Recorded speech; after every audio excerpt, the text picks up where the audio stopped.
Social মিডিয়ায় আলোচিত নারী উদ্যোক্তা রোবাইয়াত ফাতেমা তনি তার স্বামী শাহাদাত হোসেনের মৃত্যুর পর আবেগঘন স্ট্যাটাস দিয়ে নেটিজেনদের মন ছুঁয়েছেন। গত 15 জানুয়ারি থাইল্যান্ডের রাজধানী ব্যাংককের স্থানীয় সময় রাত ৩টা ৩ মিনিটে শাহাদাত হোসাইন শেষ নিঃশ্বাস ত্যাগ করেন।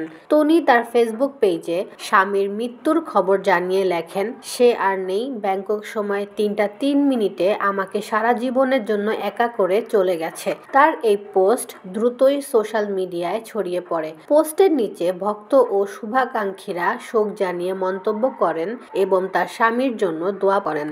স্বামীর মরদেহ নিয়ে দেশে ফেরার পথে 16 জানুয়ারি বৃহস্পতিবার সকাল 7টায় তনি তার ফেসবুক পেজে আরেকটি স্ট্যাটাস দেন। তিনি লেখেন, সেম ফ্লাইটে আমরা দুজন, কিন্তু আমি সিটে বসে আর তুমি। তার কথায় বুক ভরা কষ্ট ফুটে ওঠে, সঙ্গে তিনি 3টি কান্নার ইমোজি যুক্ত করেন।